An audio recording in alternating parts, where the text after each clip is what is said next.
one was not quite as moldy as what we got at O'Donnell. But anyway, improved somewhat that way. And at Commander 1, we were on a farm detail. On the farm detail, some of the guards would take some of us over, and there were giant anthills. Some of you that's been in the Philippines know they are 7.5, 8 feet high.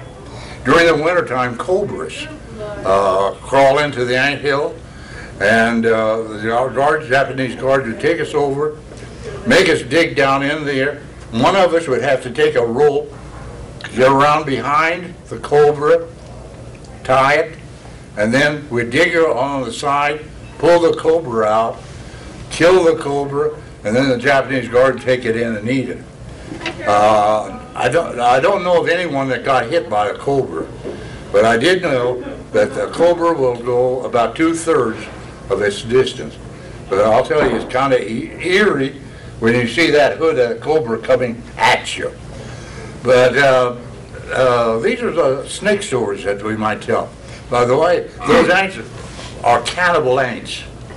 I once got a pile of them down in on Bataan, and we called them telegraph ants because I had about 10 of them on me, and they all bit at once, and they take out a chunk of flesh. And I was told that the Filipinos in their tribal wars used to tie a prisoner to an anthill in the evening, and in the morning there would be a bunch of bones down at the bottom of the anthill. These ants, you do not mess with them. Then I was put on one of the hell ships in October of 1943 to go to Japan. Well, actually, we left the Philippines in September, but we arrived in Japan. And there, we went on up to Niigata. At Niigata, I was put in the detail that worked out on the docks and basically throwing pig iron. First year up there, we had to throw pig iron, having to average 15 ton of pig iron per man per day. Many times even digging it out of snow, cold. And then the second year we was up there, about 3/4 of the time was on pig iron. About 1/5 of the time was on soybeans. And then the other, once in a while we would have to work on freight or whatever happened to be coming in at the docks. The pig iron, many times we would have to work from, you might say, daylight till dark to get our 15-ton average. Out on the docks, we were divided in 2 groups, 2 foremen, and they were in charge of us. Over the foreman was a man who was a senior foreman, I guess. A honcho is what they called him. But anyway, he took a liking to me for some reason. And if he had a detail of about 3 or 5 people, he would have me to pick them out and go down and help.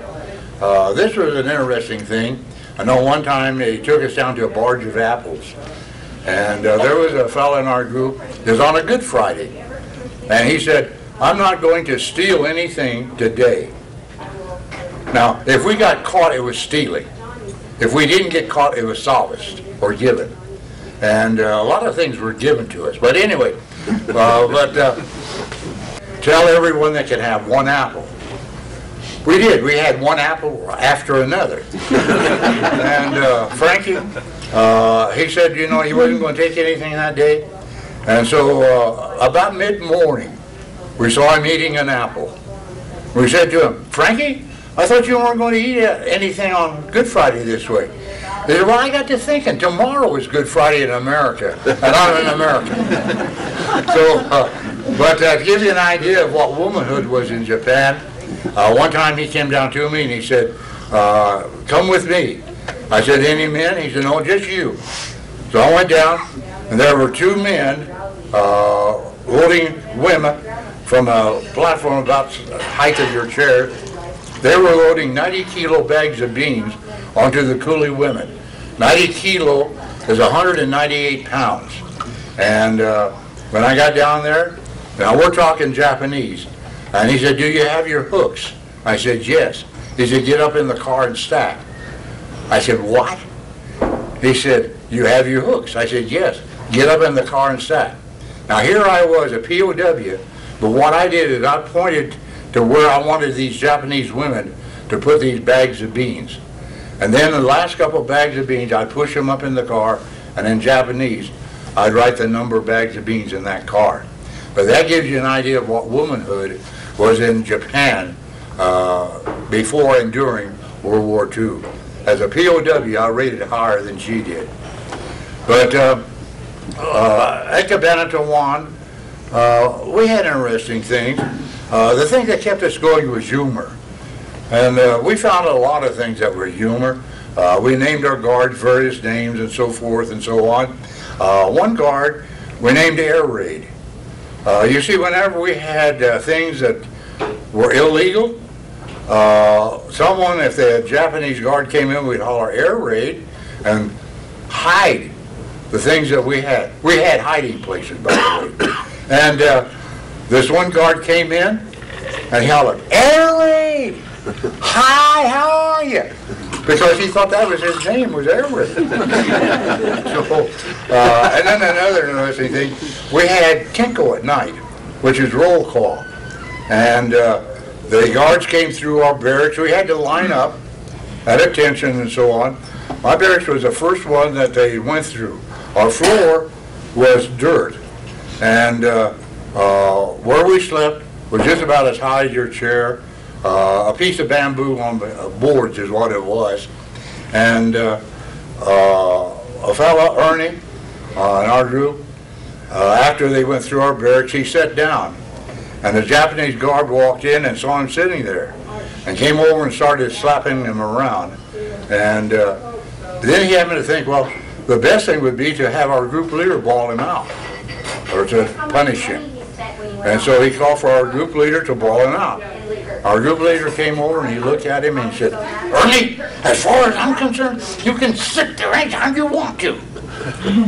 Ernie laughed and the rest of us snickered. And the guard looked at this, looked at Lovato, and he knew Lovato was mad because you could just tell in his facial expression that he was just as angry as he could be. That guard looked at us around a couple of times and turned and ran out of the barracks, and we never saw him again. But this are some of the things that we got away with.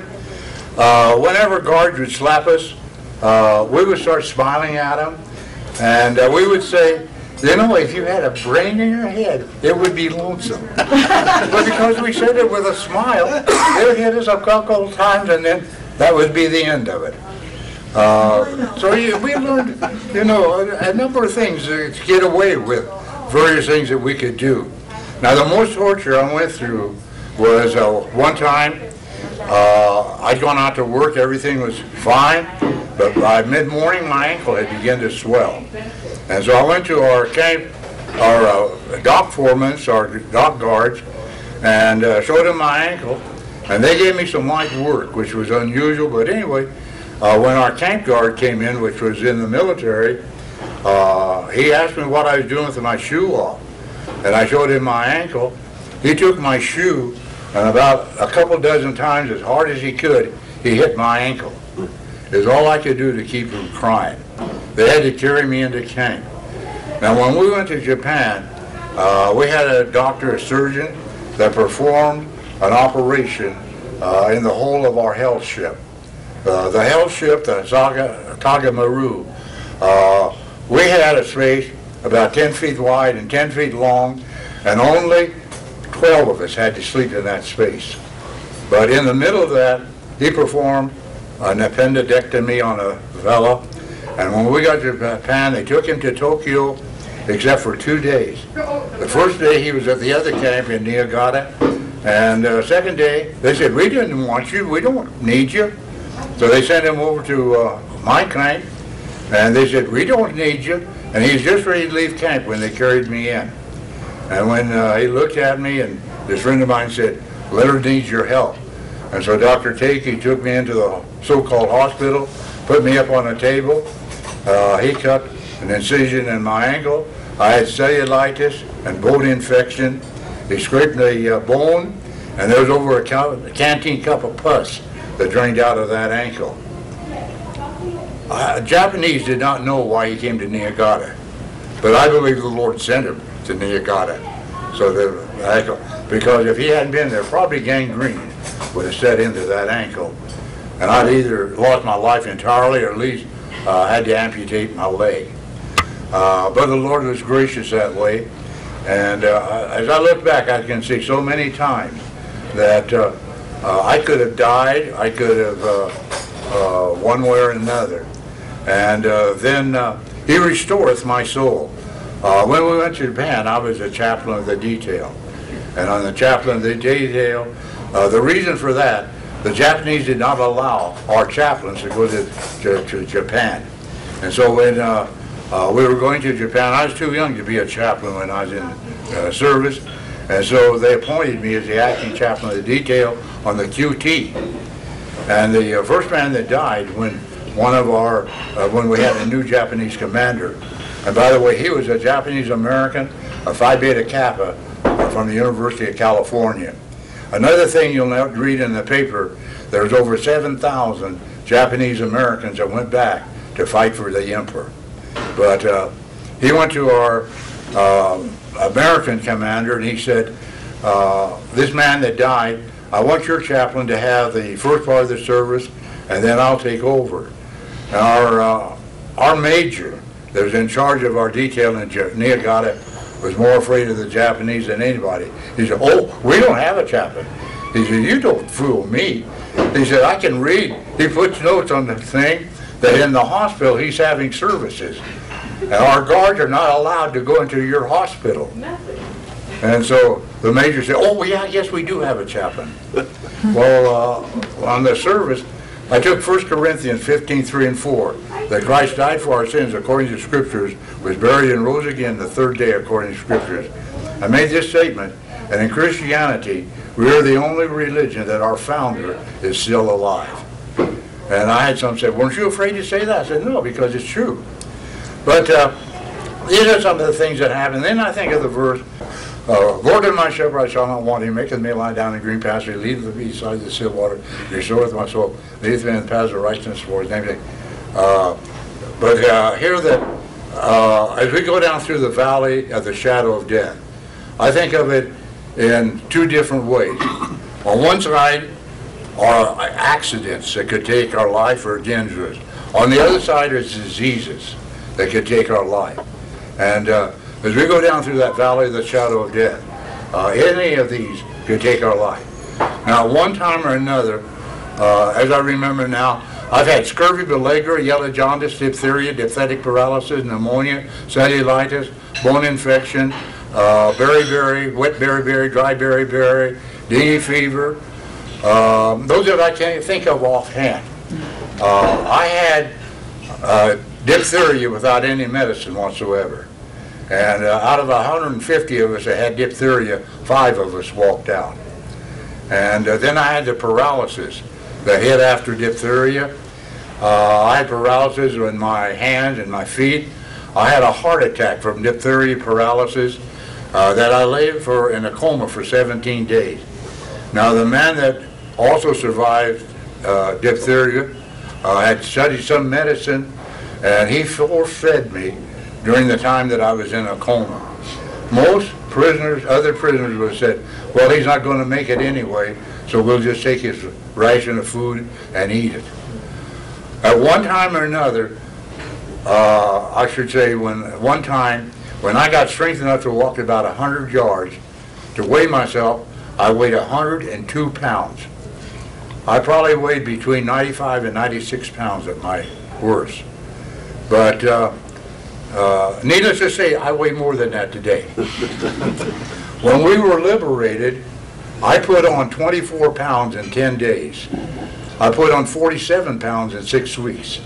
When it came to American food, it didn't bother me. A lot of POWs it did. They had our trouble eating. The B-29s came over and started dropping food to us after the Emperor made his speech. And we were told that anything that broke open, we could eat. And so 2 friends of mine and I found a gallon can of peaches. We opened the gallon can of peaches, so that time they was open. So the 3 of us ate that gallon can of peaches. That was the first American food that we ate. And then, as I say, I put on that much weight coming back. And these are some of the things that happened there. And then as we went on down the 5th of September, it was one of the first camps liberated. We went down through Tokyo, and Tokyo was flat. A few metal shacks was all that was left standing. We went down through Tokyo, Shinagawa, Kawasaki, and on down to Yokohama. And Yokohama, someone asked me about girls. Well, when we got to Yokohama, there was an American nurse said, "Can I do anything for you fellas?" And one of the fellas said, "Would you just mind standing over it and let us look at you? You're the first American woman we've seen for 4 years." She did so, stood over there, and we were able to look at her. That was our girls, by the way. And there, they defilleted us, debugged us, and deloused us. We always had plenty of pets. And then they put us on a plane and flew us down to Okinawa. At Okinawa, when I got off the plane I was on was met by General Stilwell. And when we met General Stilwell, we saluted him.